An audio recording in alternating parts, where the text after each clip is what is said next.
Well, what a journey it has been. Welcome back, guys. This is my 1975 MG Midget, and for those of you that have been following along with this project, you'll know that I got this car and it was pretty rough. Mechanically, though, it had a lot of good stuff done to it, so it was a worthwhile restoration.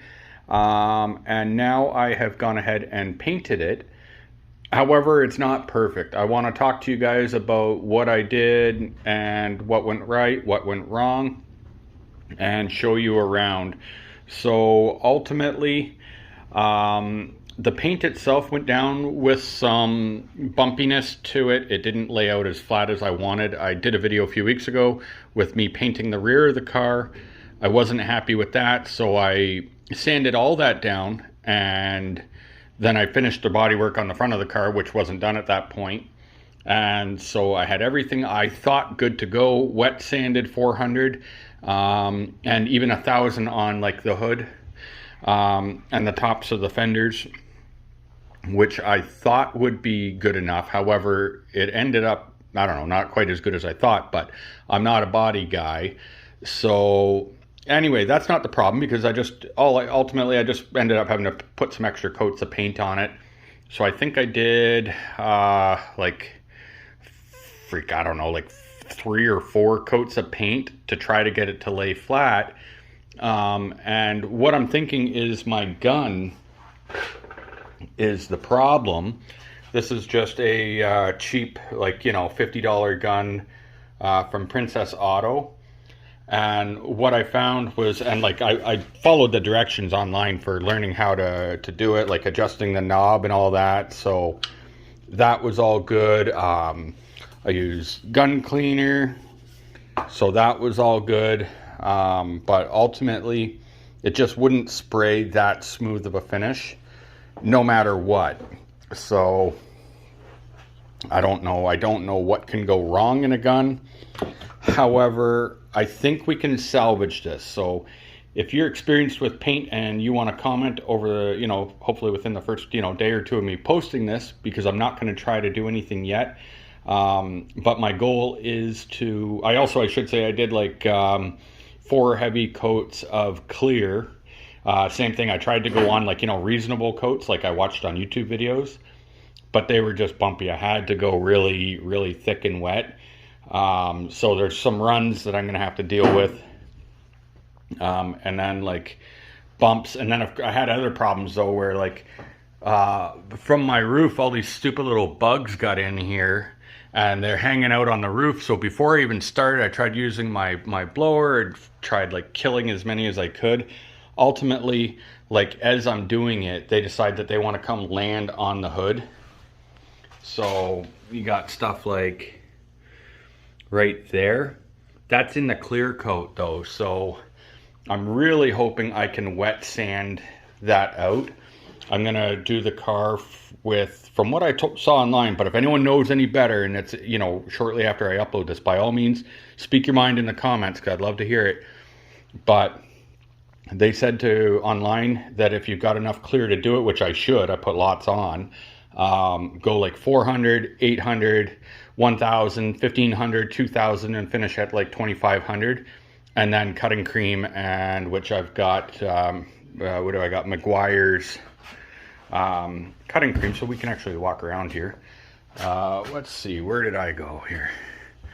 I've got, what is this? I don't know, whatever it is. This is what I was gonna use as my final step. I've ordered online a machine for this. So the trunk lid is not done. This will end up being my 3rd time doing the trunk lid. Some kind of contamination or something caused this, here. Sorry, I got paint all in my nails still. I have no idea why it did that, so luckily I've still got some paint and plenty of clear left. So I'm gonna go ahead and do that. And yeah, I don't know. Hopefully, shit. That stuck there. I'm gonna have to do try to do a little repair. That sucks. Damn it, I didn't think that would touch enough to actually stick. Oh well, it is what it is. So a couple things, points to talk about, which one of them was that on this door, I took the door apart to change the seals in here, because I bought new ones, so I bought new things for here. One thing about it is that, if anyone that's got one of these cars will know, this car's actually, the doors are a pain in the ass. There's like freaking 40 bolts in there. And yeah, I don't even know if I'm going to get the damn thing back together right. So I bought gaskets. I've got all kinds of gaskets here for various things. So on the other door, it needs it too. But what I did was folded the gasket in so that the paint would get there, and then I can change that after. And then this, I'm hoping the new one will just cover it. I guess we'll see. I think it will though, because the new one actually looks like it sits wider. Like this has shrunk a little bit. So got that going on. Yeah, not quite as good as I had hoped, but sometimes in life just things are what they are, right? So I'm glad that I could finally get the paint on. Like, I mean, it's not terrible. It is actually, but whatever. And I had even taken the time, like everything, the plastic's down now, but I had covered everything. I washed my floor like 3 times. Had this wall covered up. Everything trying to minimize. I had the fan set up right there with the back door open, blowing out. I was doing everything I could to do a good job, but it is what it is. So now will come stuff like, you know, the cutting. The good news, so I've got to wait a couple of days for that. It says 24-hour minimum before you get into the wet sanding and stuff like that. I figured I'd probably give it an extra day because I did do really thick on the paint, really thick on the clear coat. But in that time, I've got plenty of other shit to do. I've got, for those of you that remember, I bought these fancy headlights. So I've got to get the buckets installed, get the wiring figured out for the turn signals. So I've got that to do. I've got the whole grill assembly sitting up there. I slapped up a shelf up here. So up on my shelf there, I also bought carpet. This is for the front floors. I'm not changing all the carpet on the interior right now, just because it really doesn't need it. The back like area and all that was still good, and in the console. So I'm not going to bother with that.